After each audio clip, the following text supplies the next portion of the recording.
அனைவருக்கும் வணக்கம். இன்னைக்கு நீங்க இந்த வீடியோ பாக்குறீங்க அப்படின்னா கண்டிப்பா பெருமாளுடைய ஆசீர்வாதமும் அந்த தாயாருடைய ஆசீர்வாதமும் உங்களுக்கு பரிபூர்ணமா கிடைச்சிருக்குன்னு அர்த்தம். பாவங்கள் செஞ்ச ஆன்மா அப்படின்னா கூட பரம்பொருளோட கருணை இருந்தா இறுதி வாய்ப்பா ஒரு கேள்வி கேட்பாங்களாம் வைகுண்டத்துக்கு போறதுக்கு. அதாவது பூலோகம் வைகுந்தமாம் திருவள்ளரையின் அந்த கோபுரத்தை தொலைவில் இருந்தாவது தரிசிச்ச புண்ணியம் உனக்கு இருக்கான்னு அந்த ஆன்மாட்ட கேட்டு அந்த ஆன்மா ஆம் அப்படின்னு சொன்னா வைகுந்தத்துக்கு போக விடுவாங்களாம். அப்படிப்பட்ட ஒரு அற்புதமான ஒரு கோவில் தான் நம்மளுடைய கர்ம வினைகளை போக்கக்கூடிய நம்மளுடைய திருச்சி மாவட்டத்துல இருக்கக்கூடிய திருவள்ளரை அப்படிங்கிற புண்டரிகாச பெருமாள் தாயார் செண்பகவல்லி. அவங்க தான் நமக்கு இந்த வினைகள் எல்லாம் பாத்தீங்கன்னா தீர்க்கிறாங்க. அப்படிப்பட்ட ஒரு கோவிலுக்கு ஒரு வேண்டுதலுக்காக அந்த வேண்டுதலை நிறைவேற்றுவதற்காக குடும்பத்தோட கிளம்பியாச்சு. இந்த திருவள்ளரை கோவில் 108 திவ்ய தேசங்கள்ல 4வது திவ்ய தேசமா இருக்கு. ஸ்ரீரங்கம் ரங்கநாதர் கோவிலை விட மிகவும் பழமையானது. அதனாலதான் ஆதி திருவள்ளரை அப்படின்னு சொல்லுவாங்க. மூலவர் புண்டரிகாசன் செந்தாமரை கண்ணன் அப்படின்னு சொல்லக்கூடியவர். தாயார் செண்பகவல்லி. 36 அடி உயர மதில்களை கொண்டது இந்த கோவில். மூலவரை அடையணும்னா 18 படிகள் நம்ம செல்லணும். அந்த 18 படிகள் எதை உணர்த்துது அப்படின்னா பகவத்கீதையின் 18 அத்தியாயங்களையும் கடைசி 4 படிகள் 4 வேதங்களையும் குறிக்குது. இதுல இன்னொரு சிறப்பு என்னன்னா இந்த கோவில்ல இருக்க ஸ்வஸ்தி குளம், அதாவது மாமியார் மருமகள் குளம் அப்படின்னு சொல்லுவாங்க.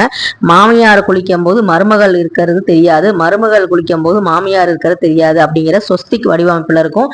தொல்பொருள் ஆராய்ச்சியாளர்கள் இந்த குளத்தை இன்னமும் நல்லபடியா நந்தவனத்தோட பராமரிச்சுட்டு வராங்க. நினைத்தாலோ தரிசிச்சாலோ பெயரை சொன்னாலோ முக்தி அடைய வைக்கும் ஒரு அற்புதமான திருவள்ளரை. இந்த திருவரங்கத்துக்கு இணையான இந்த திருவள்ளரைக்கு தான் இன்னைக்கு நாங்க வந்திருக்கோம். இன்னைக்கு அப்படின்னா ஞாயிற்றுக்கிழமை கிருத்திகை நட்சத்திரத்தன்னைக்கு நாங்க வந்திருந்தோம். அது ஒரு சிறப்பான நாள். அப்படிங்கறத ஏன் சொல்றேன்னு வீடியோ ஃபுல்லா கேளுங்க, அப்பதான் தெரியும். ரொம்ப பழமை வாய்ந்த கோயில். இந்த கோவில் திருமகள் கஷேத்திரம், ஹிதக்ஷேத்திரம், உத்தம கஷேத்திரம் அப்படின்னு போற்றப்படுது. கருவறையில இருக்கக்கூடிய நின்ற திருக்கோலத்துல கிழக்கு நோக்கி நமக்கு புண்டரிகாச பெருமாள், அதாவது செந்தாமரை கண்ணன் நமக்கு காட்சி அளிக்கிறாரு. எப்படி அப்படின்னா சூரிய சந்திரன் அவங்களுக்கு அந்த சாமரம் வீசுறதுக்கும் கருடனும் ஆதிசேஷனும் நின்ற கோலத்துல பெருமானை வணங்கியபடி கீழே மார்க்கண்டையர் தவம் செய்யும் கோலத்துல அமர்ந்திருக்காங்க. பங்கைய செல்வி பரிமள தேவி செண்பகவல்லி அப்படின்னு அழைக்கக்கூடிய தாயாருக்கு தான் இங்க எல்லா முதல் மரியாதையும். தாயார் பெருமாள் கிட்ட கேட்ட வரத்திற்கு இணங்க இந்த கோவில்ல எல்லாமே தாயாருக்கு தான் முதல் மரியாதை. இதுல இன்னொரு விசேஷம் என்ன அப்படின்னா ராமானுஜருடைய சீடர் பிறந்தது இந்த திருவள்ளரையில தான். அப்ப ராமானுஜர் ஒரு சமயம் இங்க வரும்பொழுது அவருக்கு தாயாருடைய அந்த பிரசாதம் நெய்வேதியத்தை தான் ராமானுஜர் பசியாத்திரத்துக்காக கொடுத்திருக்காரு. அதனால இன்னமும் வெளியில நம்ம திருவள்ளரைக்கு வந்தோடனே நான் முதல்ல காட்டினது ராமானுஜர் சன்னதி தான் இருந்திருக்கும். அங்க தாயாருக்கு படைச்ச நெய்வேதியம் தான் இன்னமும் ராமானுஜருக்கு கொடுத்துட்டு இருக்காங்க. இது ஒரு பெரிய சிறப்பு வாய்ந்த ஒரு விஷயம். பெருமாள் வணங்கிய வரத்தின்படி அவரு தாயாருக்கு தான் இங்க எல்லா முதல் மரியாதையும் கிடைக்குது. பெருமாளும் திருமாலும் தாயாரும் எங்கெல்லாம் இருக்காங்களோ அங்க சூரியன், சந்திரன், கருடன், ஆதிசேஷன், அது மட்டும் இல்லாம குபேரரும் இங்க பாத்தீங்கன்னா தினந்தோறும் வழிபாடு செய்யறாங்க. இதுதான் பாத்தீங்கன்னா பலிபீடம் அப்படின்னு சொல்லக்கூடியது. இந்த இடத்துல நம்ம விளக்கேத்துறோம். நம்ம வேண்டுதலை இங்கதான் வைக்கணும். ஏன்னா இங்க கர்ப்ப கிரகத்துல இருக்கிற திருமாலுக்கு அபிஷேகம் கிடையாது, தைல காப்பு மட்டும்தான். அதே மாதிரி இங்க ஆண்டாள் தாயாரும் இருக்காங்க, ஆஞ்சநேயரும் இருக்காங்க. ஆஞ்சநேயர் கண் திறந்த நிலையில இங்க இருப்பாரு. அவரை தரிசிக்கிறது ரொம்ப புண்ணியம். உத்தராயணம் அதே மாதிரி தட்சிணாயணம் அப்படிங்கிற 2 வாசல் படி இங்க இருக்கிறது ரொம்ப ரொம்ப சிறப்பு. தை மாதத்துல இருந்து ஆணி மாதம் வரைக்கும் உத்தராயண காலம் அப்படின்னு சொல்லுவோம் இல்லையா, அப்ப இந்த வாசல் வழியா வரணும். ஆடி மாதத்துல இருந்து மார்கழி மாதம் வரக்கூடிய அந்த மாதத்துல நம்ம தட்சிணாயன வாசல் படி வழியா இந்த பெருமாளை நின்ற கோலத்துல இருக்கிற பெருமாளை நம்ம சேவிக்கிறது ரொம்பவே நல்லது. ஸ்ரீதேவி, பூதேவி, குபேரன் எல்லோருமே இன்னமும் இந்த கோவில்ல வணங்கிக்கிட்டு இருக்கிறதா சொல்லப்படக்கூடிய ஒரு அற்புதமான கர்ம வினைகளை போக்கக்கூடிய கோயில். இது எங்க அத்தை வேண்டியிருந்த ஒரு வேண்டுதல். ரொம்ப வருஷமாச்சு அந்த வேண்டுதல் நிறைவேற்றல அப்படின்னு சொல்லிட்டு ஞாயிற்றுக்கிழமை கிருத்திகை நட்சத்திரத்துல நாங்க வர மாதிரி இருந்தது. போன மாசம் கிருத்திகை நட்சத்திரத்து அன்னைக்கு நான் வயலூர் கோயிலுக்கு நாங்க குடும்பத்தோட போயிருந்தோம்.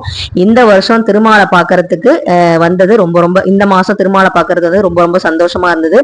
இந்த பலிபீடம் அப்படின்னு சொல்லக்கூடிய இங்கதான் அபிஷேகங்கள் நடக்கும். நம்ம திருமஞ்சன சேவை அப்படின்னு சொல்லக்கூடிய நம்மளுடைய பிரார்த்தனைகள் நிறைவேறிடுச்சு, நம்ம நம்மளுடைய வேண்டுதல் நிறைவேறிடுச்சு அப்படின்னா இந்த பலிபீடத்துக்கு தான் அந்த திருமஞ்சன சேவை அப்படிங்கிறது பண்ணுவாங்க. ஃபர்ஸ்ட் எண்ணெய் காப்பு, அப்புறம் சீயக்காய் தேய்ச்சிட்டு செஞ்சுட்டு மஞ்சள் வந்து போட்டுட்டு பாலால வந்து அபிஷேகம் பண்றாங்க.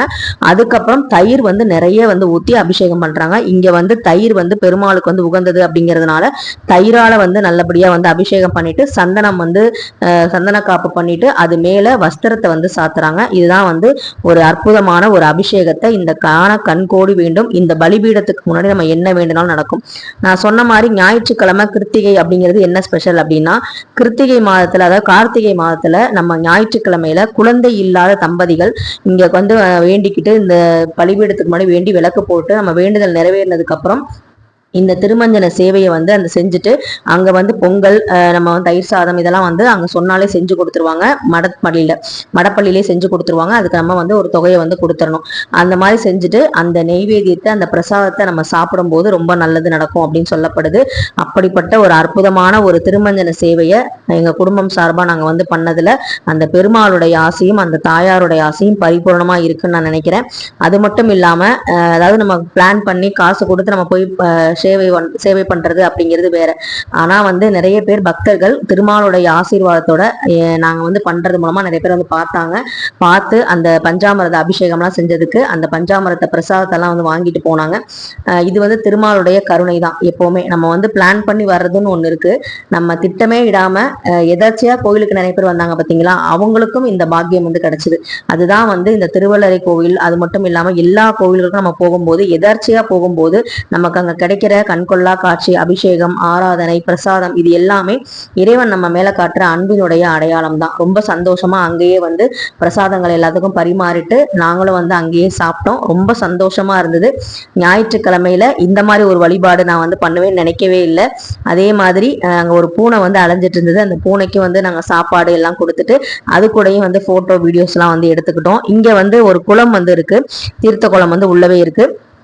இந்த குளத்துல வந்து என்ன சிறப்பு அப்படின்னா, அந்த குளத்துக்கு அடியில வந்து ஒரு சுரங்கம் வந்து இருக்கு. இந்த சுரங்கம் வந்து எங்க போகுது அப்படின்னா நம்ம திருச்சி மலைக்கோட்டை உச்சிப்பிள்ளையார் கோவில் வரைக்கும் போகுமா. அப்படிப்பட்ட ஒரு அற்புதமான வந்து ஒரு கோவிலை வந்து கட்டியிருக்காங்க நம்ம முன்னோர்கள். சொல்லவே வேணாம், சிற்பக்கலைக்கு நம்மளுடைய நாடு வந்து உதாரணம்ங்கிறது எல்லாத்துக்குமே தெரியும். எத்தனையோ பழமையாய்ந்த கோயில்கள் இன்னமும் இருக்கு. அங்க பாத்தீங்களா அந்த சுரங்கத்து வழியா நம்ம போனோம் அப்படின்னா உச்சிப்பிள்ளையார் கோயிலுக்கே போகலாம் அப்படிங்கிற அளவுக்கு சொல்லப்படுது. ஸோ இது எல்லாமே ரொம்ப சந்தோஷமா இருந்தது. ஆண்டாள் தாயாருக்கு பூர நட்சத்திரத்து அன்னைக்கு ரொம்ப விசேஷமான அபிஷேகம் ஆராதனை. இங்க லக்ஷ்மி நரசிம்மர் வந்து காட்சி கொடுக்கறாங்க. இது எல்லாமே ரொம்ப ரொம்ப சிறப்பு வாய்ந்தது. குடும்பத்தோட வந்து நம்ம வந்து வேண்டிக்கிட்டு நல்லபடியா நம்ம வேண்டுதல் நிறைவேறினதுக்கு அப்புறம் பெருமாளுக்கு நம்ம செய்ய வேண்டிய விஷயங்கள் அந்த திருமஞ்சன சேவையை செய்யும் பொழுது நிறைய நல்ல நல்ல விஷயங்கள் நமக்கு நடக்கும். திருப்பதி எப்படி உடனே நினைச்ச உடனே கிளம்ப முடியாதோ அதே மாதிரிதான் திருவள்ளரையும் நம்ம உடனே எல்லாம் கிளம்பிட முடியாது. எந்த கடவுள் நம்ம கடவுளை எந்த அளவுக்கு நினைக்கிறோம், கடவுள் நம்மளை எந்த அளவுக்கு நினைக்கிறாங்களோ அந்த ரெண்டு வேவ் லென்த்தும் கரெக்டா இருக்கும்போது தான் நமக்கு வந்து அந்த தரிசனம் வந்து கிடைக்கும். இது வந்து பாத்தீங்கன்னா இங்க சக்கரத்தாழ்வார் அப்படிங்கிற அவங்களும் வந்து இருக்காங்க. ஸோ ரொம்ப வந்து நமக்கு ஒரு அற்புதமான ஒரு சுத்தமா இவ்வளோ பெரிய ஒரு சின்ன வீட்டை சுத்தம் பண்றதுக்கே நமக்கு எவ்வளோ பெரிய இதா இருக்கு. இவ்வளோ பெரிய கோவிலை ஒரு சின்ன குப்பை கூட இல்லாம சுத்தபத்தமா வச்சிருந்த அந்த கோவில் நிர்வாகத்துக்கும் நான் வந்து நன்றியை சொல்லிக்கிறேன். கோவிலுக்கு போன மன அமைதி கிடைக்கும் இல்லையா, அது வந்து கண்டிப்பா கிடைச்சது. அதுக்கப்புறம் வந்து கைங்கரியம் பண்றவங்களுக்கு நம்ம வந்து அந்த திருமஞ்சன சேவை பண்றவங்களுக்கு இந்த மாதிரி வந்து மாலை அந்த பெருமாளுடைய அந்த துண்டு வந்து போட்டுவாங்க. ஸோ அதெல்லாம் வந்து செஞ்சாங்க. ரொம்ப சந்தோஷமா இருந்துச்சு. எங்க நாத்தனார் வீட்டுக்கார் வராதனால எங்க மாமியாரை வந்து நாத்தனாருக்கு வந்து போட சொன்னாங்க அந்த துண்டை. ஸோ அதனால எங்க வீட்டுல வந்து ஆண் வந்து போனாரு, கணவர் போனாருங்கனால அவருக்கு வந்து மாலை போட்டாங்க. எனக்கும் வந்து அந்த மாலை வந்து போட சொன்னாங்க.